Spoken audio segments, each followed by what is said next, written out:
بسم الله الرحمن الرحيم. السلام عليكم ورحمة الله وبركاته. إن الحمد لله نحمده ونستعينه ونستغفره ونعوذ بالله من شرور أنفسنا ومن سيئات أعمالنا. من يهده الله فلا مضل له ومن يضلل فلا هادي له.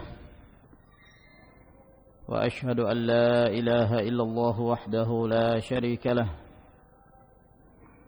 وأشهد أن محمدا عبده ورسوله صلى الله عليه وعلى آله وأصحابه ومن تبعهم بإحسان إلى يوم الدين. أما بعد، معاشر المسلمين رحمكم الله. Alhamdulillah, pada malam hari ini kita melanjutkan kembali kajian kita dari kitab Wadhifatul Abtal Al-Musabaqatu ila Fadailil A'mal,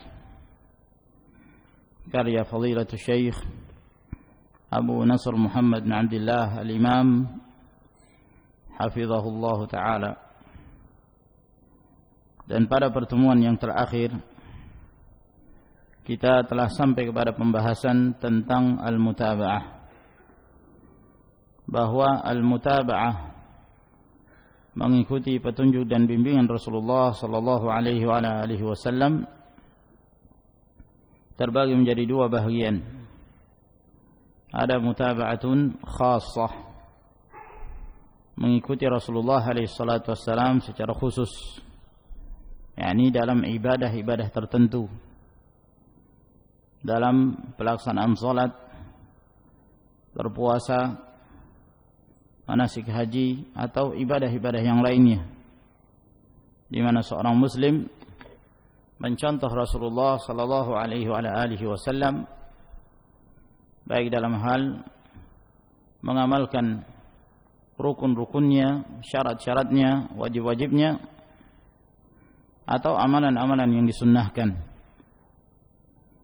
Adapun jenis mutaba'ah yang kedua, yaitu mutaba'atun 'ammah, mengikuti Rasulullah sallallahu alaihi wasallam secara umum, yakni dalam setiap keadaan-keadaan beliau, bagaimana kehidupan beliau, bagaimana akhlak beliau, yang mana beliau telah disaksikan oleh Allah Subhanahu wa taala tentang akhlak yang mulia yang beliau miliki. Wa innaka la'ala khuluqin 'azim, bahwa sesungguhnya engkau Muhammad sallallahu alaihi wasallam benar-benar berada di atas akhlak yang sangat mulia. Maka seorang muslim ketika dia mengikuti Rasulullah sallallahu alaihi wasallam dan dia menjadikannya sebagai manhajul hayah, manhaj, metode dalam kehidupannya, maka dia telah mengikuti Nabi sallallahu alaihi wasallam secara ammah.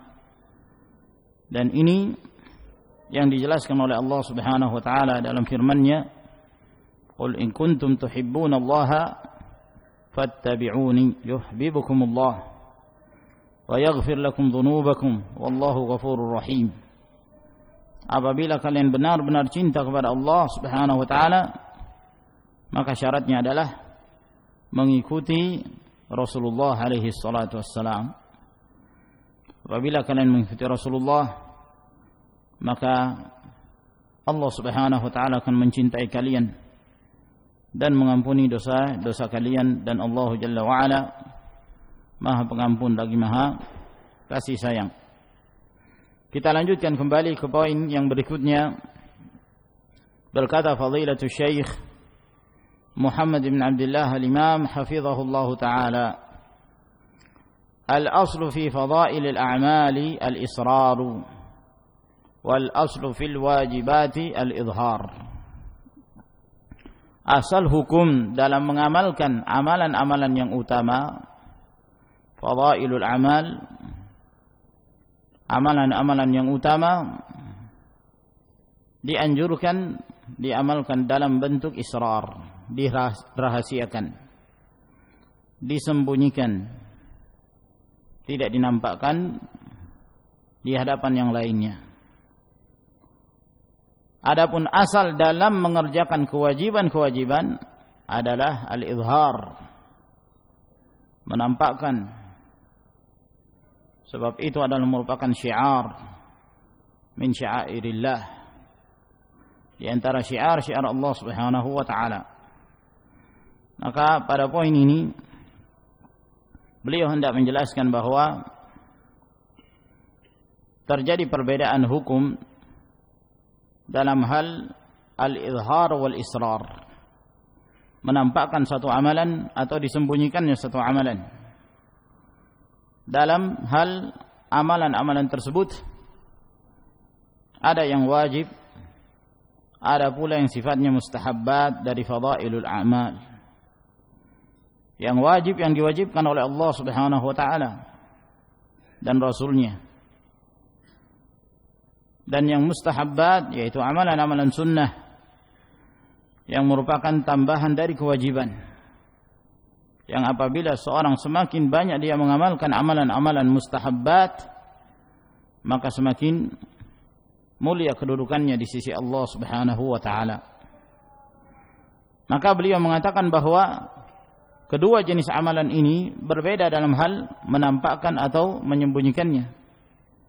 Adapun amalan-amalan yang sifatnya fadailul amal, amalan-amalan yang utama, yang mustahabbah, yang disunnahkan, maka asal hukumnya adalah disembunyikan, tidak dinampakkan, kecuali apabila ada kondisi tertentu dan ada maslahat tertentu. Namun asal hukumnya al-israr, diamalkan secara rahasia. Sebaliknya amalan-amalan yang wajib, yang itu merupakan syiar di antara syiar-syiar Allah Subhanahu wa taala dari agamanya, maka asal hukumnya dinampakkan. Asal hukumnya dinampakkan. Seperti al-adzan dinampakkan, disuarakan. Demikian pula salatul jamaah dinampakkan.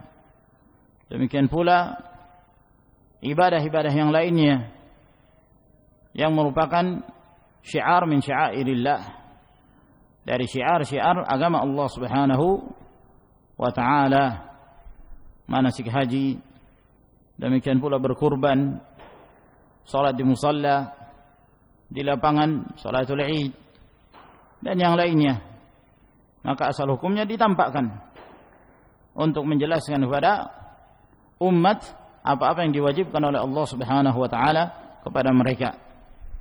Berbeda halnya dengan amalan-amalan mustahabbah yang itu merupakan tambahan dari amalan yang wajib. Maka dianjurkan untuk diamalkan secara rahasia.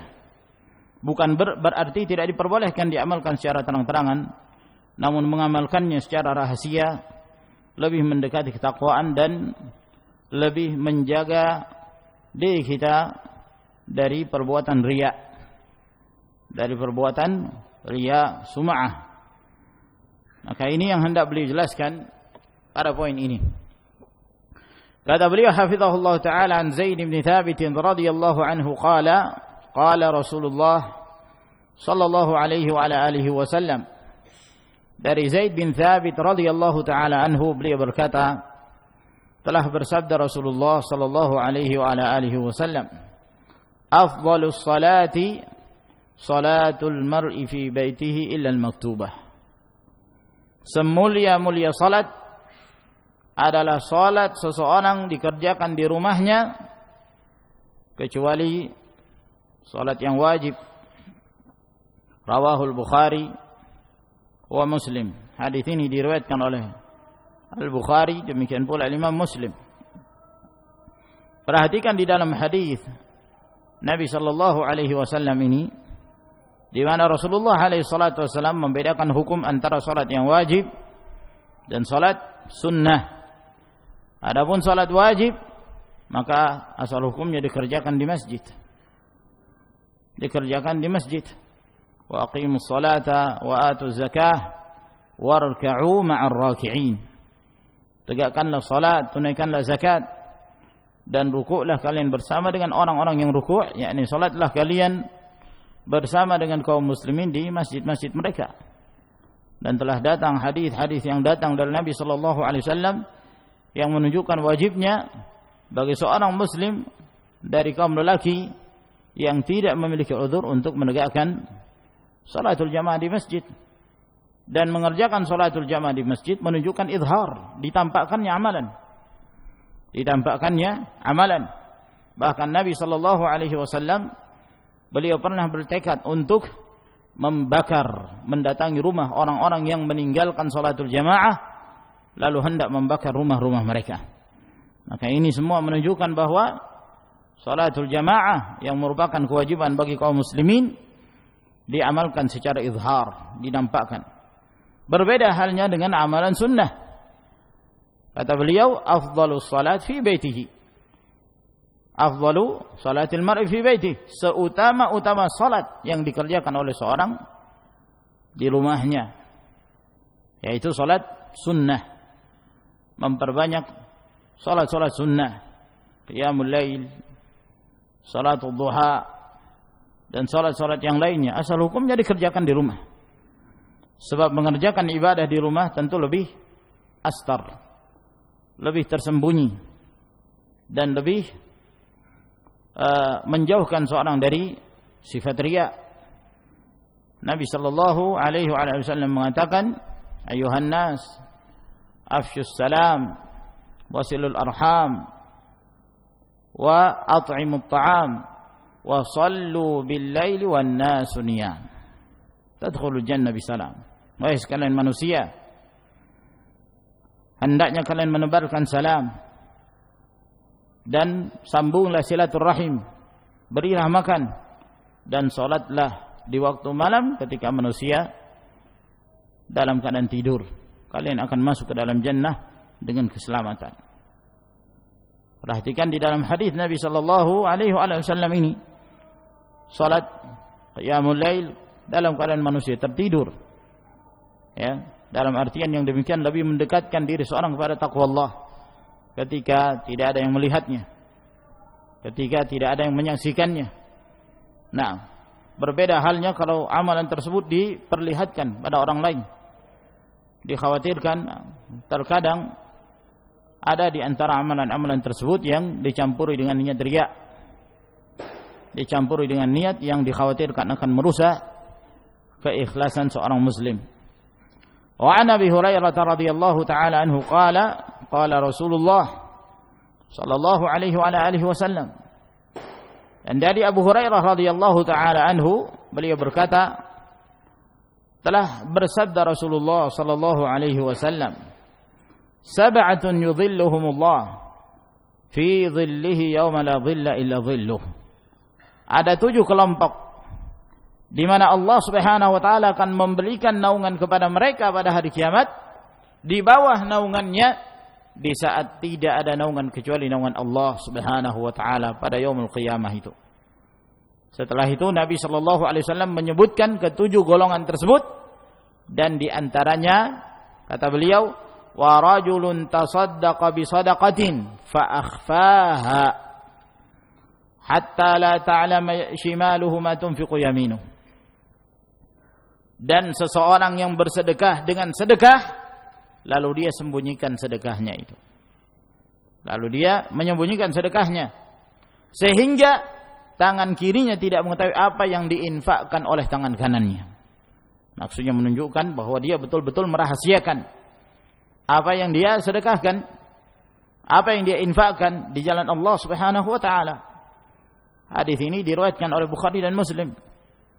Maka ketika seorang bersedekah, berinfak, dan dia menyembunyikan infaknya, dia tidak menampakkannya, maka ini termasuk keutamaan. Sebab tidak ada yang mengetahui apa yang dia amalkan kecuali Allah Subhanahu wa taala, dan ini sangat jauh dari dia. Sangat jauh dari dia. Berbeda halnya seorang ketika membayar zakat atau yang sifatnya wajib, maka ditampakkan bahwa si fulan bayar zakat. Ya, dan untuk mengajarkan kepada orang lain apa-apa yang diwajibkan oleh Allah Subhanahu wa taala. Namun dalam urusan yang sifatnya sunnah, mustahabbah, disembunyikan, ini keutamaan yang disebutkan oleh Nabi sallallahu alaihi wasallam. Sehingga tangan kirinya tidak mengetahui apa yang diinfakkan oleh tangan kanannya. Berarti dia merahasiakan apa yang diamalkan. Fa akhfaha. Nah. Dan di dalam hadis yang lain Nabi sallallahu alaihi wasallam mengatakan shadaqatus sirri tudfi'u ghadabar rabbi, bahwa bersedekah secara rahasia itu akan memadamkan kemurkaan Allah Subhanahu wa taala kepada hambanya. Maka ini menunjukkan bahwa amalan-amalan yang sifatnya mustahabbat dianjurkan untuk dirahasiakan, kecuali apabila ada maslahah, ada kemaslahatan. Misalnya kita melihat bahwa kaum muslimin mereka lamban di dalam bersedekah, lamban dalam berinfak, mereka bermalas-malasan untuk mengeluarkan sebagian harta mereka di jalan Allah Subhanahu wa taala. Lalu kita ingin memberi contoh kepada mereka dalam hal berinfak, bahwa berinfak itu tidak ada ruginya, berinfak itu penuh dengan keutamaan. Maka dia pun berinfak dan menampakkan infaknya di hadapan yang lain. Dengan tujuan apa? Agar kemudian orang lain dari kaum muslimin juga semangat untuk berinfak dan bersedekah di jalan Allah Subhanahu wa taala.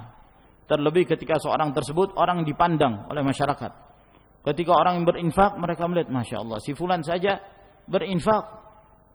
Ketika mereka juga mengetahui bahwa si fulan ini hidupnya pas-pasan, juga berinfak, maka itu akan beri dorongan kepada yang lain.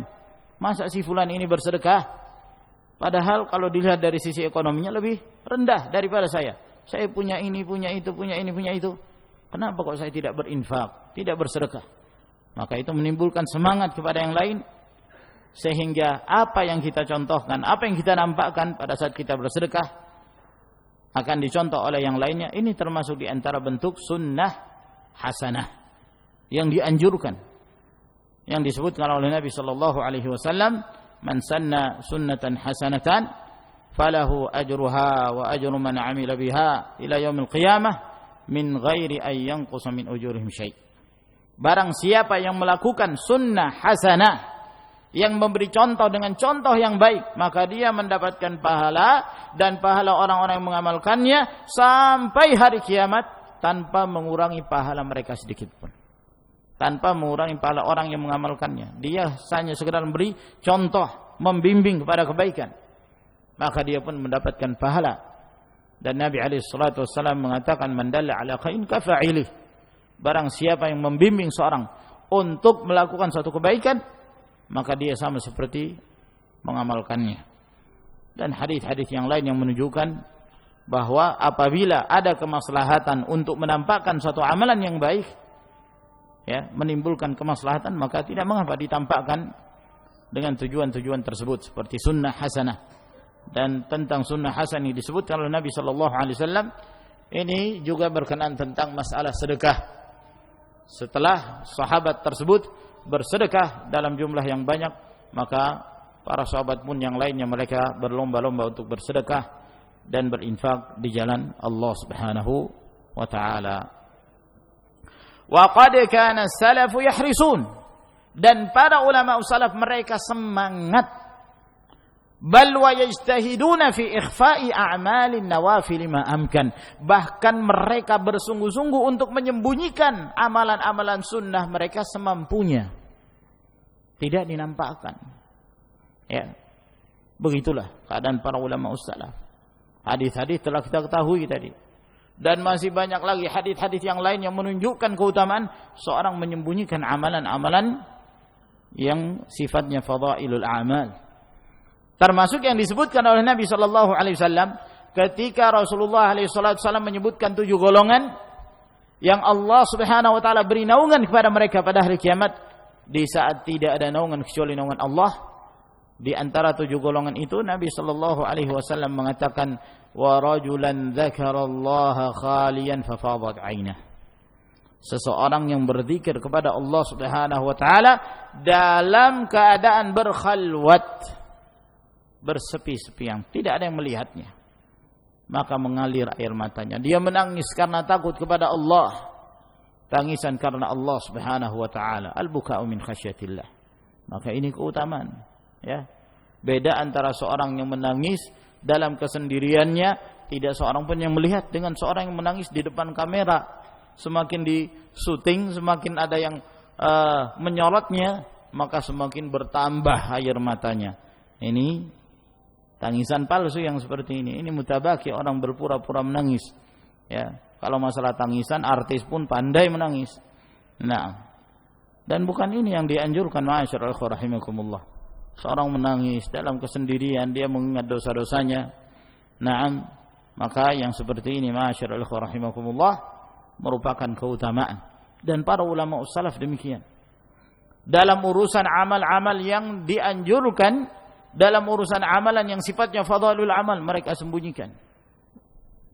Salat mereka, ya, mereka sembunyikan. Bahkan di antara para ulama salaf, di antara mereka ada yang tidak diketahui bahwa dia sedang mengerjakan salat.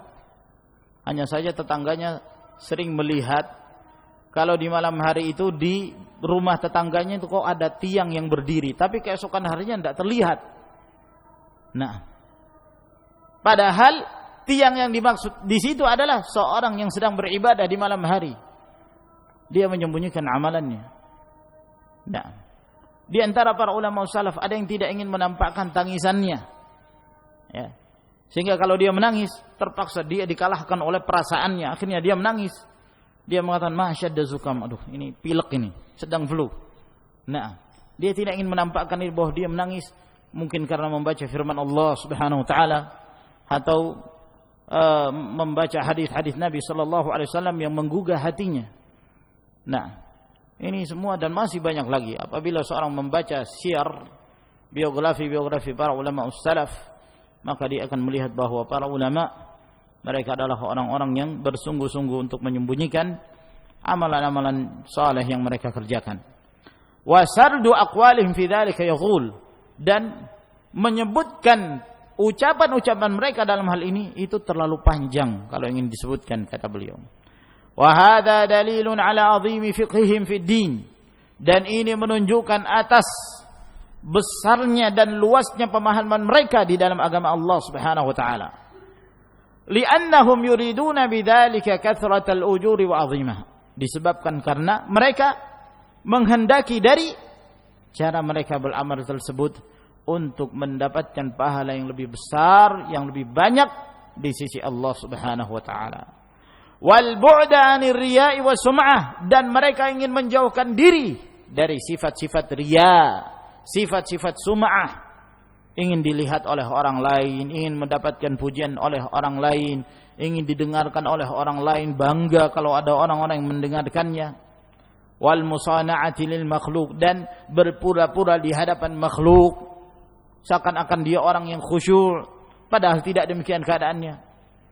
Maka para ulama salaf mereka berusaha menjauhkan dari hal-hal yang seperti ini, karena dikhawatirkan akan membatalkan apa yang telah mereka amalkan. Wa qad atlaqa ba'dul ulama'i hadzal hukma fi kulli a'malil birri fi anna al-afdhala fi an-nawafil al-israr. Dan para ulama mereka telah menyebutkan secara mutlak hukum ini pada setiap amalan-amalan ketaatan, bahwa yang utama, yang paling afdal dalam mengerjakan amalan-amalan sunnah adalah mengamalkannya secara rahasia. Mengamalkannya secara rahasia. Nah, oleh karena itu yang berat terkadang para ulama ketika mereka ditanya, "A anta shaim?" Ketika apakah kamu dalam keadaan berpuasa? Ya, ketika dia sedang berpuasa sunnah. Kalau dijawab iya, berarti dia menampakkan amalannya. Kalau dijawab tidak, berarti dia berdusta. Nah, karena mereka ingin menyembunyikan apa yang mereka amalkan semampu mungkin. Nah, sehingga orang tidak menyangka bahwa Masya Allah si fulan mengamalkan amalan ini. Orang tidak mengetahui. Di antara mereka ada yang bersedekah, tidak seorang pun yang mengetahui, kecuali mungkin keluarganya. Ya, lalu kemudian keluarganya pun yang menghikayatkan, menceritakan apa yang dilakukan oleh ayahnya atau yang dilakukan oleh suaminya. Ya.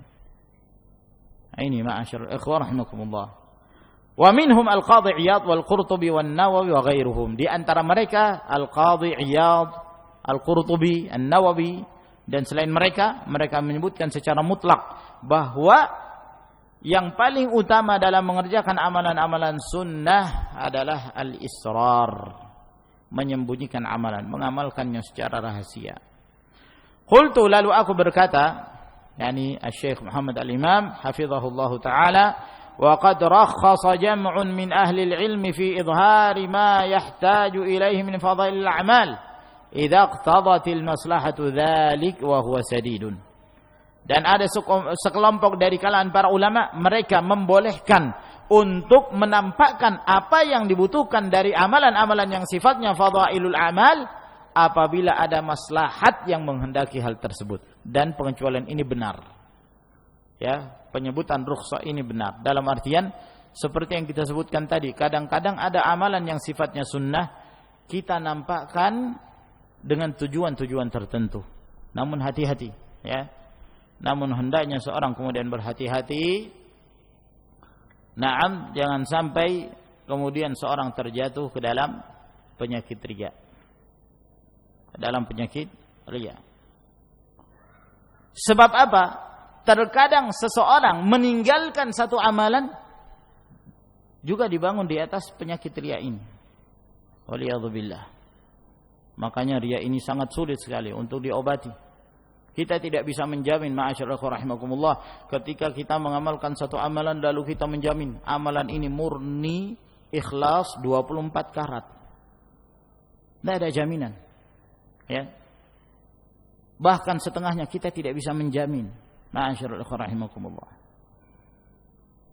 Kenapa? Disebabkan karena niat itu tataqallab, selalu berubah-ubah. Kadang-kadang di awal kita mengamalkan satu ibadah ikhlas, tapi di pertengahan kita merasa ada orang memperhatikan kita. La haula wala quwata illa billah. Musibah. Nah. Maka ma'asyarul ikhwah rahimakumullah. Dan bahkan terkadang ketika seorang meninggalkan satu amalan pun disebabkan karena riya. Oleh karena itu sebagian para ulama salaf mengatakan, dan diriwayatkan dari Fudail bin Iyad rahimahullah, beliau mengatakan tarkul amali li ajli nasi riya. Wal amalu li ajalin nasi syirkun. Meninggalkan amalan karena manusia itulah riya. Saya enggak mau sholat jamaah di masjid, nanti dilihat orang, enggak usah. Itu riya. Nah, ketika dia menunjukkan bahwa dia. Ketika dia meninggalkan sesuatu, terkadang syaitan justru bermain dalam apa yang dia tinggalkan tersebut. Justru dia melakukan riya terhadap apa yang dia tinggalkan. Meninggalkan amalan karena manusia riya, melakukan amalan karena manusia syirik. Sehingga apa? Solusinya jaga niat. Terus pelihara niat dalam setiap keadaan. Ya. Tidak mengapa seorang bersedekah ditampakkan, ya, atau seorang bersedekah dirahasiakan. Kedua-duanya ada keistimewaannya. Kedua-duanya dipuji oleh Allah Subhanahu wa taala, sirran wa alaniyah. Secara rahasia atau secara terang-terangan. Yang terpenting bagi kita adalah memelihara niat kita. Kita menjadikan apa yang kita amalkan tanpa dilihat oleh orang lain sama seperti apa yang kita amalkan ketika ada orang lain melihatnya. Ketika kita mengamalkan suatu amalan dan ketika ada yang melihat kita, kita semangat. Namun ketika tidak ada yang melihat kita, kita meninggalkan amalan tersebut atau bermalas-malasan, maka ini menunjukkan bahwa kita perlu mengoreksi tujuan apa sih kita beramal. Apakah karena Allah Subhanahu wa taala atau dikhawatirkan ada niat-niat buruk yang ada di dalam hati kita dari niat riya, sum'ah dan lain sebagainya.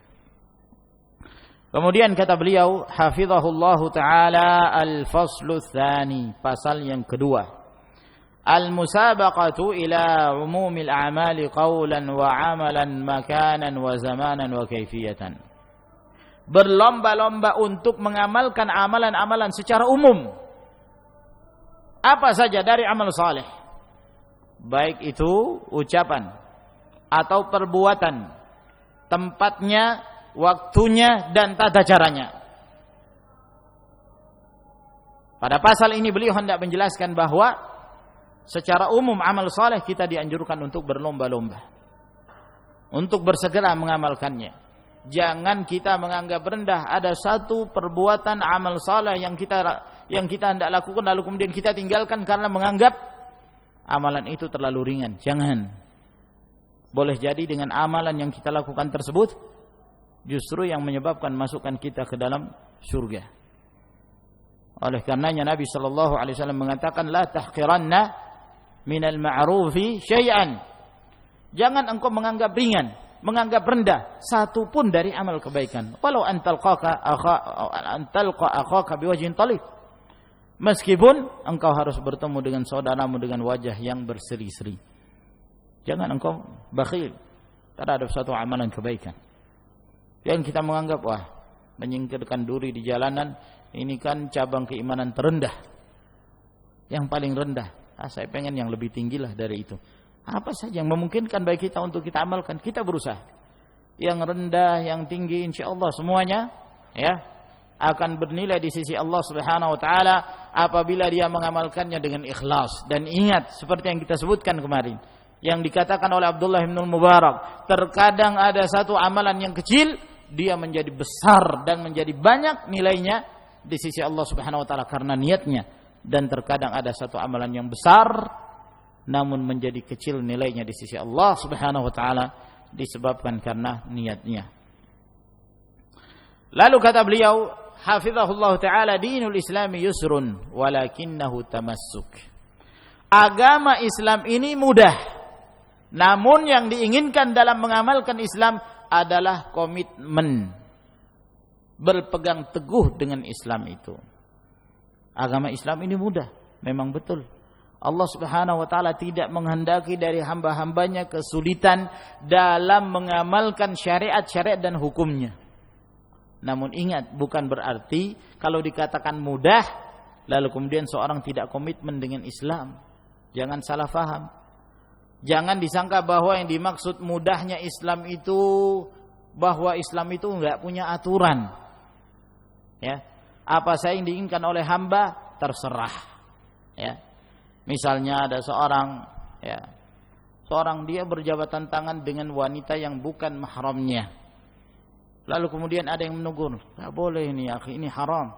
Di dalam Islam tidak diperbolehkan laki-laki berjabatan tangan dengan seorang wanita yang bukan mahramnya, siapapun dia."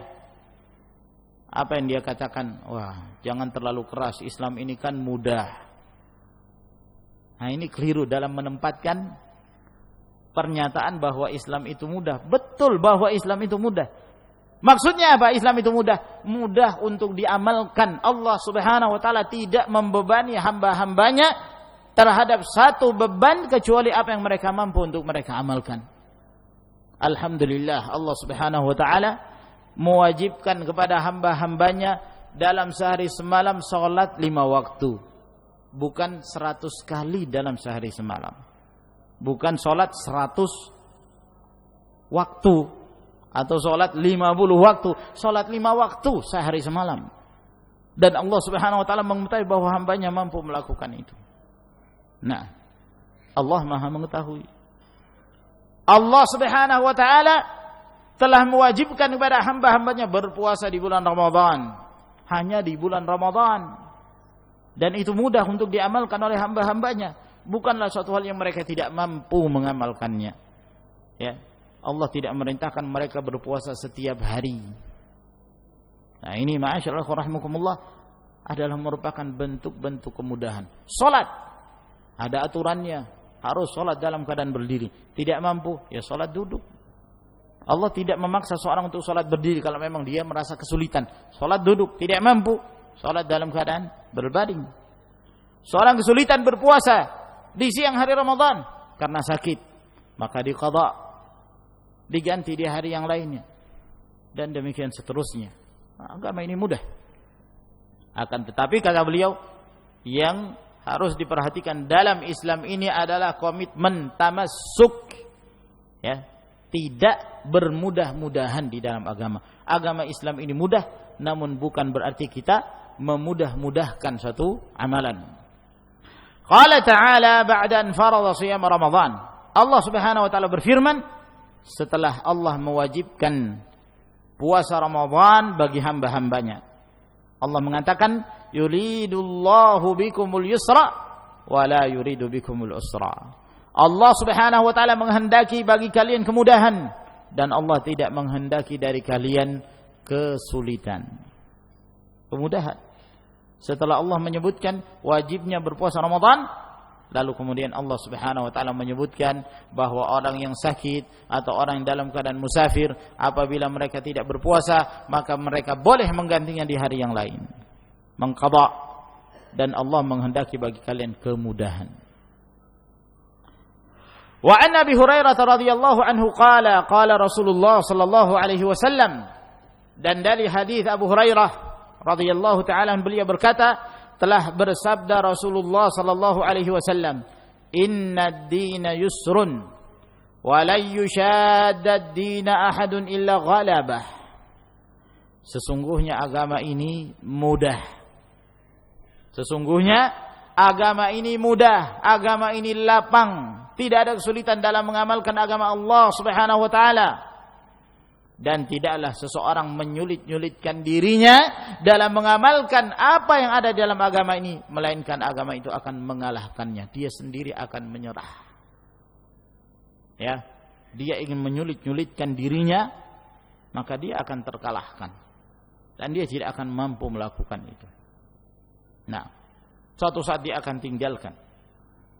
Oleh karena itu, hadis ini yang diriwayatkan oleh Imam Al-Bukhari rahimahullah taala menjelaskan kepada kita tentang kemudahan Islam. Islam itu mudah. Ya. Apa saja yang hendak kita amalkan, semua dalam batas kemampuan. Kemampuan setiap hamba. Apabila dia mampu mengerjakannya, mengamalkannya, maka wajib atasnya bagi dia untuk mengamalkannya. Apabila itu diwajibkan. Ya. Kalau dia tidak mampu, maka Allah Subhanahu wa taala tidak akan memberikan beban kepada seorang hamba pada saat dia lemah untuk mengamalkannya. Oleh karena itu setiap kewajiban ya selalu bergantung kepada qudrah yang dimiliki oleh setiap hamba. Al-wujub manutun bil qudrah. Satu kewajiban itu semua tergantung dari qudrah, kemampuan yang dikerjakan oleh seorang hamba. Kalau dia tidak mampu, maka tidak ada kewajiban. Seorang wajib hukumnya apabila dia hendak mengerjakan salat, dia harus suci dari hadas. Dia harus berwudu. Tidak ada air gimana? Maka ada penggantinya, tayammum. Ya. Tidak memungkinkan bagi dia berwudu, tidak memungkinkan dia bertayammum, mungkin dalam kondisi-kondisi tertentu dia tidak mampu tayammum. Maka salat apa adanya. Meskipun tanpa bersuci, tanpa berwudu, tanpa tayammum, apabila dikhawatirkan akan keluar dari waktu salat, maka dia mengerjakan salat tanpa wudu, tanpa tayammum. Nah, dan itulah yang dia mampu untuk dia kerjakan, yang dia amalkan. Nah ini ma'asyiral ikhwah rahimakumullah, agama ini mudah. Jangan mempersulit diri, sebab tidaklah seorang itu mempersulit dirinya, melainkan dia akan dikalahkan. Nah, dia berusaha melakukan suatu amalan yang di luar kemampuannya. Mungkin pada saat itu dia mampu, namun dia akan terkalahkan. Apa maksudnya dia akan terkalahkan? Suatu saat dia akan futur. Ya. Akhirnya dia meninggalkan, bukan hanya meninggalkan sifat yang berlebihan itu, mungkin dia akan meninggalkan syariat Allah Subhanahu wa taala. Ya. Dia ingin setiap malam sholat semalam suntuk, gak pengen tidur. Ya. Sudah tinggalkan dunia. Urusan istri biar dia ngurus sendiri dirinya. Sholat semalam suntuk, setiap malam gak mau tidur. Nah, suatu saat dia akan terkalahkan. Suatu saat dia akan terkalahkan. Mungkin dia akan meninggalkan syariat Allah Subhanahu wa taala. Nah, karena dia akan lemah untuk melakukan hal tersebut. Sebab apa? Apa yang disyariatkan oleh Allah Subhanahu wa taala itu adalah merupakan porsi dan kadar yang telah ditetapkan oleh Allah yang cocok bagi hamba-hambanya, yang sesuai dengan kondisi para hamba. Sebab Allah Maha mengetahui kemaslahatan hambanya. Allah yang Maha mengetahui kondisi mereka, apa yang mampu mereka amalkan. Dan Allah Subhanahu wa taala mengetahui kondisi setiap umat itu, baik umat sebelum diutusnya Rasulullah sallallahu alaihi wasallam Demikian pula umat terbelakang ini umatnya Rasulullah alaihi salatu wassalam. Makanya di dalam syariat ini ada hukum yang dikenal dengan hukum nasikh mansukh. Ada hukum yang terhapus dan ada hukum yang menghapusnya. Apa faedah dari adanya hukum nasikh mansukh ini? Karena Allah Subhanahu wa taala mengetahui keadaan hamba-hambanya, mengetahui kondisi mereka, dan Allah lebih mengetahui maslahat yang terbaik untuk mereka. Dahulu harta rampasan perang itu tidak boleh dimanfaatkan sama sekali. Apabila kaum muslimin berjihad lalu mereka mendapatkan harta yang dimiliki oleh musuh-musuh mereka, mereka tidak boleh memanfaatkan sedikit pun. Kumpulkan semuanya itu lalu kemudian menunggu api dari langit untuk membakar semua harta tersebut. Tidak boleh satu pun yang diambil. Nah, akan tetapi Allah Subhanahu wa taala, kasih sayang Allah kepada umat ini, dan Allah Subhanahu wa taala Maha mengetahui kelemahan yang ada pada umat ini, maka Allah pun menghalalkan al-ghanimah itu, harta rampasan perang. Kata Nabi sallallahu alaihi wasallam, "Wa uhillat liyal ghanaim wa lam tahilla li ahadin qabli." Dan dihalalkan bagiku harta rampasan perang dan tidak dihalalkan bagi siapapun sebelumku. Ya, ini namanya hukum nasikh mansukh. Allah Subhanahu wa taala mengetahui kemaslahatan hamba pada setiap zaman. Dan ini juga merupakan bentuk kemudahan yang Allah berikan pada hamba-hambanya. Wa 'an Ibnu Abbas radhiyallahu anhuma qala su'ila Rasulullah sallallahu alaihi wa alihi wasallam. Dan dari Ibnu Abbas radhiyallahu anhuma beliau berkata, telah ditanya Rasulullah sallallahu alaihi wasallam, ayyul adyani ahabbu ila Allah azza wa jalla? Agama apakah yang paling dicintai Allah azza wa jalla? Qala, kata Nabi sallallahu alaihi wasallam, al-hanifiyatus samhah. Agama yang paling dicintai Allah Subhanahu wa taala yaitu Islam, yang sifat Islam itu adalah al-hanifiyatus samhah. Disifati Islam itu dengan hanif. Yang dimaksud hanif adalah condong kepada tauhid dan jauh dari kesyirikan dan penyimpangan. Ikhlas dalam beribadah, murni ibadah itu hanya untuk Allah Subhanahu wa taala. Dan ini mengikuti millahnya Ibrahim.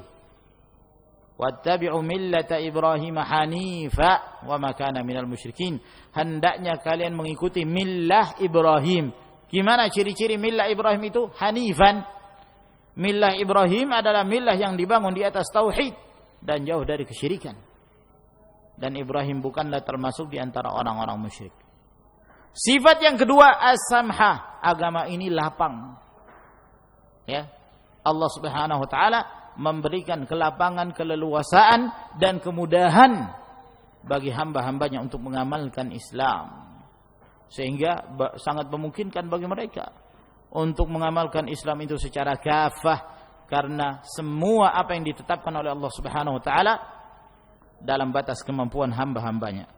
Hadis ini dikeluarkan oleh Bukhari dalam kitabnya Al-Adabul Mufrad, dan kata beliau hadis ini sahih, dan juga disahihkan oleh Al-Allamah Al-Albani rahimahullah dalam silsilah Al-Hadits As-Sahihah nomor hadis 1635. Wa ja'a an 'adadin min as-sahabati anna Rasulullah sallallahu alaihi wa alihi wasallam qala, dan telah datang dari beberapa dari kalangan para sahabat bahwa Rasulullah sallallahu alaihi wasallam bersabda, khairu dinikum aisaruh, sebaik-baik agama kalian adalah yang paling mudah.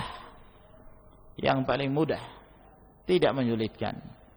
Rawahu Ahmad, hadis ini diriwayatkan oleh Imam Ahmad, wa huwa bimajmu'iha yasilu li martabatil hasan, dan berdasarkan jalur-jalur yang lainnya dikumpulkan hadis ini sampai kepada tingkatan hadis hasan. Bal qala Allah, bahkan Allah Subhanahu wa taala berfirman, wa'lamu anna fiikum Rasulullah law yuti'ukum fi katsirin minal amri la'anittum. Dan hendaknya kalian mengetahui bahwa di tengah-tengah kalian itu, wahai para sahabat, di tengah-tengah kalian itu ada Rasulullah.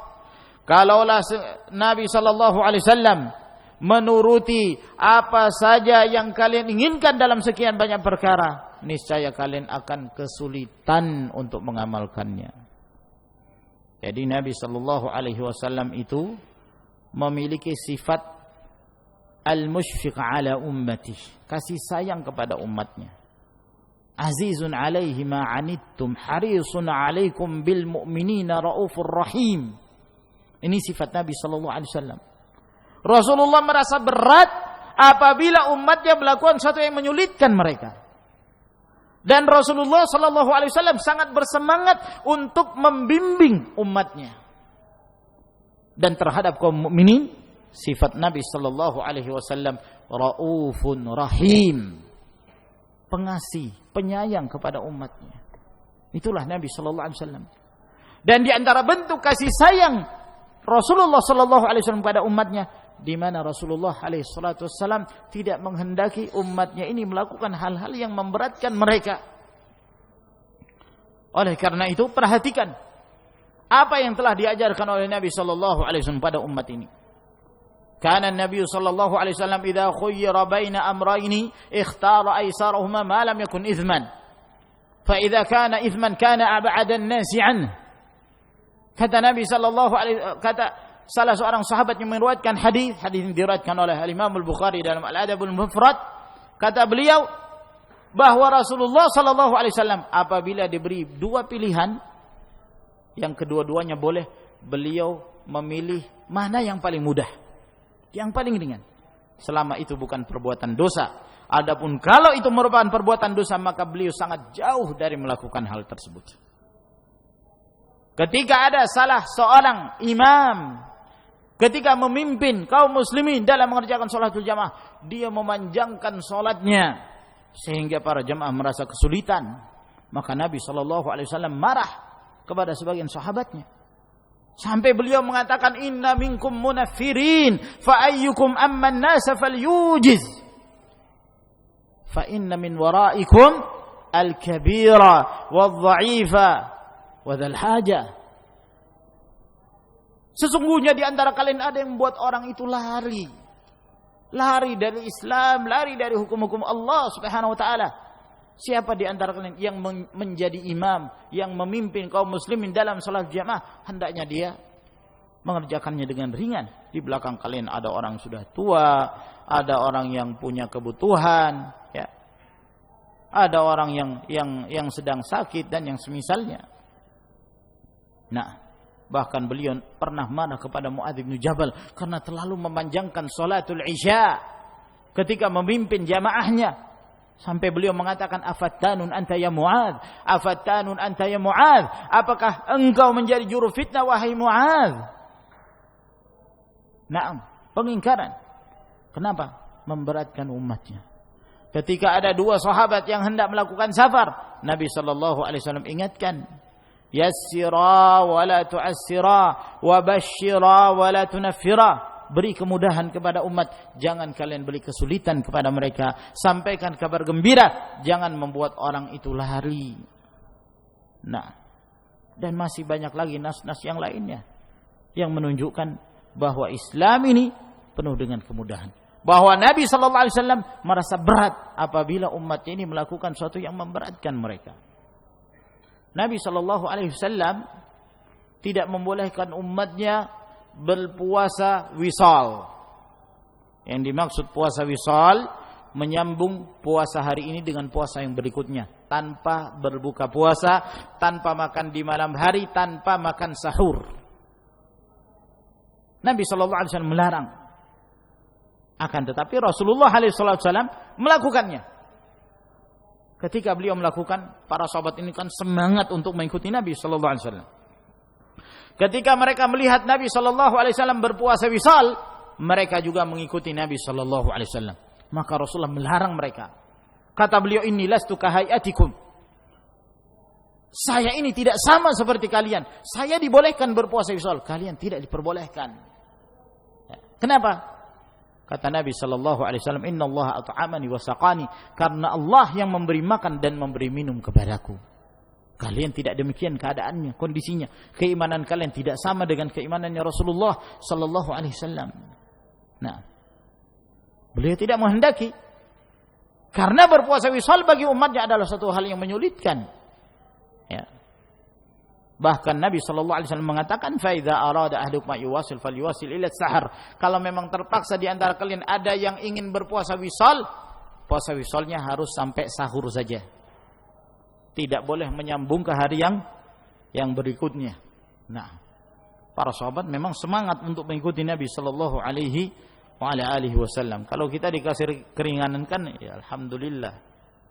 Enggak boleh puasa wisal, enggak boleh, alhamdulillah, enggak boleh. Nah, para sahabat semangat. Ya. Di antara mereka memang ada yang tetap berpendapat dibolehkannya puasa wisal. Dan mereka berpendapat bahwa Nabi sallallahu alaihi wasallam melarang umatnya berpuasa wisal itu disebabkan karena kasih sayang Rasulullah kepada umatnya, bukan karena diharamkannya. Sampai di antara para sahabat seperti yang diriwayatkan dari Abdullah bin Zubair pernah berpuasa wisal 15 hari berturut-turut. Bisa dibayangkan 15 hari berturut-turut berpuasa wisal? Nah, menunjukkan semangatnya para sahabat. Dan Nabi tidak menghendaki itu. Ketika sampai berita kepada Nabi sallallahu alaihi wasallam bahwa Abdullah bin Amr bin Al-As berpuasa sepanjang masa, tiap hari puasa. Ya. Maka Nabi sallallahu alaihi wasallam menasihatinya, jangan kamu lakukan itu. Kamu lakukan berpuasa 3 hari dalam sebulan. Kata Abdullah bin Amr bin Al-As, saya mampu lebih dari itu ya Rasulullah. Kalau begitu, puasa sehari, berbuka 2 hari. Ya Rasulullah, saya mampu lebih dari itu ya Rasulullah. Kalau begitu, berpuasa sehari, berbuka sehari. Itu adalah puasanya Daud alaihissalam. Ya Rasulullah, saya mampu lebih dari itu. Tidak ada yang lebih afdal dari itu. Itu puasanya Daud alaihissalam. Berpuasa sehari, berbuka sehari. Tidak ada lagi yang lebih afdal dari itu. Tapi Abdullah bin Amr bin Al-As radhiyallahu ta'ala tetap saja berpuasa dahar. Nah, sampai pada akhirnya beliau menyesal, kenapa aku tidak menerima rukhsah yang telah diberikan oleh Rasulullah sallallahu alaihi wasallam. Nah, ini ma'asyiral ikhwah rahimakumullah, Nabi sallallahu alaihi wasallam menginginkan agar kemudian umat ini mengamalkan satu yang meringankan mereka, bukan satu yang memberatkan. Khairu dinikum aisaru. Ya. Wa'lamu anna fikum Rasulullah. Ketahuilah bahwa di tengah kalian ada Rasulullah. Lau yuti'ukum fi katsirin minal amri la'anittum. Kalau Rasul menuruti kalian dalam sekian banyak perkara, tentu kalian akan merasa kesulitan. Jadi jangan dibandingkan semangat keimanan dimiliki oleh para sahabat dengan semangatnya kita-kita yang terbelakang ini. Kalau para sahabat, ya, mereka pada saat itu terus dikontrol oleh wahyu. Kadang-kadang mereka ingin kebablasan. Ya. Hampir saja mereka mengamalkan berlebihan kalau tidak ada wahyu yang menegur mereka. Sampai ada 3 orang datang kepada sebagian istri Nabi sallallahu alaihi wasallam. Mereka menanyakan tentang ibadahnya Rasulullah alaihi wasallam. Maka istri Rasulullah menceritakan apa yang dia ketahui yang diamalkan oleh Nabi alaihi wasallam. Setelah mereka mendengar, ka'annahum taqalluha, mereka menganggap ternyata ibadahnya Rasulullah sedikit. Lalu mereka mengatakan itu kan Rasulullah, wajar. Karena Rasulullah sallallahu alaihi wasallam adalah hamba yang telah diampuni dosanya yang dahulu dan yang akan datang. Adapun kami belum ada jaminan. Akhirnya salah seorang mereka mengatakan, kalau begitu saya sholat terus-menerus di malam hari, tidak ada waktu istirahat. Yang satunya mengatakan, kalau begitu saya berpuasa tiap hari, saya tidak akan berbuka 1 hari pun. Yang satunya mengatakan, saya ingin meninggalkan wanita dan saya tidak ingin menikah. Bayangkan semangat mereka untuk beribadah, semangat mereka untuk lebih fokus kepada kehidupan akhirat daripada kehidupan dunia. Namun yang demikian tidak diperbolehkan. Ini sikap berlebih-lebihan, sehingga ketika Nabi sallallahu alaihi wasallam mendengarkan berita tersebut, maka beliau pun marah. Beliau mengatakan, fa wallahi inni akhsyakum billahi wa atqakum lah. Aku ini adalah hamba yang paling takut kepada Allah. Aku hamba adalah yang paling bertakwa kepada Allah Subhanahu wa taala. Akan tapi saya sholat, saya juga istirahat. Saya berpuasa, saya juga berbuka. Wa atazawwajun nisa. Saya juga menikahi para wanita. Faman raghiba an sunnati falaysa minni. Siapa yang membenci sunnahku, maka dia tidak termasuk dari kalangan umat. Bayangkan kalau yang seperti ini Nabi sallallahu alaihi wasallam menuruti keinginan mereka, akan menyulitkan mereka dan akan dijadikan contoh oleh orang-orang setelahnya. Ini si fulan dari sahabat dibiarkan oleh Nabi sallallahu alaihi wasallam enggak menikah sepanjang hidupnya. Ya sudah, kalau begitu saya enggak mau nikah. Ya, jadi bujang lapuk aja terus sampai mati. Nah, lah ini si fulan yang salat setiap malam, semalam suntuk. Ya, dibiarkan oleh Nabi sallallahu alaihi wasallam. Kalau begitu saya ingin mengikuti, dan itu menyulitkan mereka. Dan hamba-hamba ini tidak akan mampu melakukan hal tersebut. Ini ma'asyiral ikhwah rahimakumullah. Qala Ibnu Rajab fi risalatihi Sayrud Duljah, berkata Ibnu Rajab dalam risalahnya Sayrud Duljah halaman 56, fa afdhalun nasi man salaka tariqan nabi sallallahu alaihi wasallam wa khawass ashabihi fil ibadatil badaniyah wal ijtihad fil ahwal al qalbiyah fa inna safar al akhirati yuqta'u bi sayril qulub la bi sayril abdan. Kata beliau, manusia yang paling utama adalah orang yang menempuh manhaj dan metode Nabi sallallahu alaihi wasallam dan para sahabat-sahabat mereka yang terpilih dalam hal kesederhanaan dalam beribadah secara fisik, secara jasmani. Ibadahnya, ibadah badaniyah, ibadah jasmaninya sederhana, tidak berlebihan, dan bersungguh-sungguh dalam hal apa? Dalam menjaga hati-hati mereka, kondisi-kondisi hati mereka dalam hal keikhlasan, dalam hal tawakal kepada Allah, dalam rasa takutnya kepada Allah, rasa berharapnya hanya kepada Allah subhanahu wa ta'ala, raghbah, rahbah, yang hubungannya dengan amalan hati mereka bersungguh-sungguh. Karena amalan hati ini tidak seorang pun mampu mengetahuinya kecuali Allah subhanahu wa ta'ala. Tapi dalam hal urusan ibadah jasad, ibadah jasmani, mereka sederhana. Apa yang dikerjakan Rasulullah sallallahu alaihi wasallam dan para sahabatnya, itulah yang mereka amalkan. Yang tidak dikerjakan oleh Nabi sallallahu alaihi wasallam, mereka tidak mengamalkannya. Sebab yang ditinjau dan yang dijadikan sebagai ibrah, sebagai tolak ukur dalam amalan-amalan jasmani adalah kualitas ibadah, bukan kuantitasnya, kualitas ibadahnya. Nilai ibadah tersebut apakah mencocoki sunnah Nabi sallallahu alaihi wasallam? Benar apa yang dikatakan para ulama salaf dan dinukil dari Abdullah bin Mas'ud, kata beliau, iqtisadun fi sunnah khairun min ijtihadin fi bid'ah. Sederhana tapi kita masih berada di dalam koridor sunnah, itu jauh lebih baik dari bersungguh-sungguh tapi terjatuh dalam perbuatan bid'ah. Ya.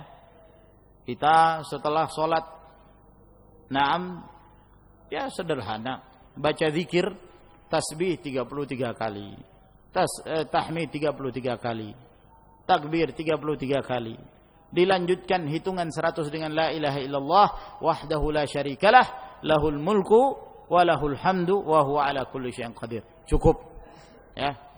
Enggak perlu ada tambahan-tambahan tertentu, enggak ada embel-embel tertentu. Ya. Ilahi Rabbi subhanallah. Terus tambah lagi apa lagi? Ya. Setelah itu subhanallah, terus dilanjutkan sebelum mengucapkan alhamdulillah ada perantaran dari subhanallah berpindah ke alhamdulillah. Ya. Dari alhamdulillah pindah ke Allahu Akbar, ada lagi perantaraannya. Entah, saya enggak pernah menghafal yang zikir-zikir tersebut. Nah, jadi saya enggak tahu sekarang ini. Nah, ya, enggak perlu ada tambahan-tambahan gitu. Apalagi yang lebih dari itu. Ya, sebelum selesai goyang-goyang kepala, la ilaha illallah, la ilaha illallah, illallah, sampai ya, seperti itu. Sampai di antara mereka ya ada yang mengatakan itu tidak akan sampai pada tingkatan kesempurnaan sebelum seorang itu tidak sadarkan diri, sampai kepada tingkatan ya tidak sadarkan gila. La haula wala quwata illa billah. Nah, ya, ini berlebihan dan ini yang tidak dikehendaki oleh Nabi sallallahu alaihi wasallam. Sudah bid'ah menyulit-nyulitkan diri, dan bid'ah itu memang menyulitkan, ya. Bid'ah itu menyulitkan diri seorang muslim ketika dia beribadah. Makanya ketika para ulama mereka mendefinisikan ibadah, mereka mendefinisikan bid'ah, kata mereka yang dimaksud dengan bid'ah adalah tariqatun fid dini mukhtara'ah tudahi syar'iyyah yuqsadu bis-suluki 'alaiha al-mubalaghah fi ta'abbud lillah azza wajalla. Satu metode di dalam agama yang dibuat-buat, metode baru. Ingin membuat agama ini ada inovasi barunya. Yang dimaksudkan bagi seorang ketika dia melakukannya berlebih-lebihan. Jadi dia maksa-maksakan diri untuk mengamalkan sesuatu yang sama sekali tidak pernah dicontohkan di dalam agama Allah Subhanahu wa taala. Yang terbaik adalah mengikuti metodenya Rasulullah dan para sahabat. Itulah yang selamat. Itulah yang an-najiyah, yang diselamatkan oleh Allah Subhanahu wa taala. Selamat dari kesesatan di dunia dan selamat dari siksaan dalam kehidupan akhirah. Gimana itu? Dalam hal ibadah-ibadah jasmani sederhana, ikhtisad. Apa yang diamalkan Rasulullah itulah yang kita berusaha untuk mengamalkannya. Yang tidak diamalkan jangan kita memaksakan diri. Tapi dalam urusan hati, memelihara hati, menjaga qulub, maka ini yang paling utama, kita bersungguh-sungguh untuk senantiasa menjaganya. Lalu kata beliau, karena sesungguhnya melakukan perjalanan menuju akhirah itu ditempuh dengan perjalanan hati, bukan perjalanan jasmani. Ditempuh dengan perjalanan hati. Semakin kita menjaga hati kita untuk ikhlas, tawakal dan seterusnya dari berbagai jenis ibadah hati, maka semakin cepat pula gerakan kita dan semakin cepat pula kita menuju kepada keridhaan Allah Subhanahu wa taala. Ya. Jadi bukan dengan memperbanyak amalan-amalan zahir, amalan jasmani yang tidak dianjurkan oleh Nabi sallallahu alaihi wasallam. Wa qala an-Nawawi fi syarh sahih Muslim. Berkata pula An-Nawawi dalam syarah sahih Muslim ketika beliau menjelaskan hadis alaikum minal a'mali ma tutiqun. Hendaknya kalian mengamalkan amalan yang kalian mampu untuk kalian amalkan. Kata An-Nawawi rahimahullah, wa fi hadzal hadithi kamalu syafaqatihi sallallahu alaihi wasallam wa ra'fatihi bi ummatihi. Dan di dalam hadis ini menunjukkan kesempurnaan kasih sayang dan kemurahan yang dimiliki oleh Nabi sallallahu alaihi wasallam kepada umatnya. Li'annahu arsyadahum ila ma yuslihuhum. Sebab Nabi sallallahu alaihi wasallam senantiasa membimbing umatnya kepada sesuatu yang mendatangkan kemaslahatan bagi mereka. Wa huwa ma yumkinuhu ad-dawamu alaihi bila masyaqqatin wala darar. Dan apa yang menjadi bimbingan Nabi sallallahu alaihi wasallam adalah sesuatu yang memungkinkan bagi seorang hamba, yang memungkinkan bagi umatnya untuk komitmen di atasnya tanpa merasa kesulitan dan tidak mendatangkan kemudaratan ketika mengamalkannya. Fatakunun nafsu ansyad wal qalbu munsyarihan fatatimul ibadah. Sehingga ketika dia mengamalkan amalan-amalan yang sifatnya sederhana, yang tidak menyulitkan mereka, maka jiwa itu terasa lebih semangat dan hati itu lebih lapang, sehingga ibadah pun yang dikerjakan semakin sempurna. Bi khilafi man ta'ata minal a'mali ma yashuq fa innahu bisadadi ayyatrukahu. Berbeda keadaannya dengan seorang yang melakukan amalan-amalan yang menyulitkan mereka, maka dia dalam keadaan persiapan untuk meninggalkan amalan yang dia lakukan itu. Karena biasanya semangat itu kan sementara saja, ya. Kalau semangatnya berlebihan sampai kemudian keluar dari jalur sunnah Nabi sallallahu alaihi wasallam, maka dia akan terkalahkan, ya. Mungkin dia mengerjakannya dalam waktu tertentu. Besok-besok kedengaran, kemana si fulan? Sudah enggak perlu tanya.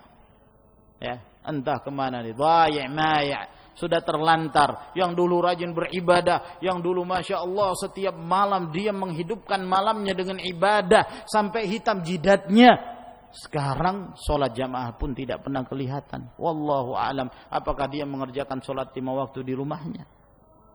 Ada orang-orang yang seperti ini, Masya Allah rahimakumullah. Pada awalnya dia semangat, tapi keluar dari jalur sunnah. Nah, ini yang dikhawatirkan. Kalau seorang itu ketika turun semangatnya tapi dalam batasan sunnah, maka dia orang yang muhtadi, orang yang terbimbing. Namun ketika dia keluar dari jalur sunnah, itu kebinasaan. Inna likulli amalin syirrah wa likulli syirratin fatrah. Faman kanat fatratuhu ila sunnati faqad ihtada wa man kanat ila ghairi dzalika faqad halak. Sesungguhnya setiap amalan itu ada waktu-waktu kita gesit semangat untuk mengamalkannya, ya. Namun kadang-kadang ada pula pengganti dari semangat itu, perasaan futur, fatrah. Seorang melemah, semangatnya itu berkurang. Nah, tinggal dilihat. Ketika berkurang semangat itu kemana dia? Kalau ternyata berkurangnya semangat itu tetap berada di atas jalur sunnahku, maka dia mendapatkan hidayah. Walhamdulillah. Namun ketika dia mengarah kepada yang lainnya, tidak berada di jalur sunnah Nabi sallallahu alaihi wasallam, maka itu namanya kebinasaan. Waliyadzubillah. Ya, maka beliau mengatakan berbeda halnya dengan orang-orang yang melakukan amalan-amalan yang memberatkan, maka sangat cepat dia akan meninggalkannya. Aw yatruku ba'dahu aw yaf'aluhu bikulfa wa bighairi insyirahil qalbi, atau dia meninggalkan sebagiannya, atau dia tetap mengerjakannya tapi penuh beban, tidak ada perasaan tentram dalam hatinya. Tidak ada perasaan tentram dalam hatinya. Fayafutuhu khairun azim, sehingga dia tertinggal oleh kebaikan yang banyak. Kebaikan berada bersama sunnah Nabi sallallahu alaihi wasallam. Tanyakan itu orang-orang yang ditimpa waswas dalam beribadah. Sebelum sholat, urusan taharahnya luar biasa. Ya. Terlalu memberat-beratkan diri. Berwudu, ya. Itu dijaga, harus ketika dia berwudu betul-betul dari awal hingga akhir dalam keadaan khusyuk, dalam keadaan ikhlas. Ya, dan dia betul menjaga. Setelah selesai ragu, ini jangan-jangan wudu saya ada yang kurang. Ya. Akhirnya diulangi lagi. Sampai di antara mereka ada yang satu bak habis. Bak kamar mandi habis dipakai untuk bersuci. Dalam keadaan dia masih ragu. Ini kejadian, ma'asyiral muslimin rahimakumullah. Ya, mungkin kita mendengarnya suatu hal yang lucu, tapi ada yang meyakini hal-hal yang seperti ini.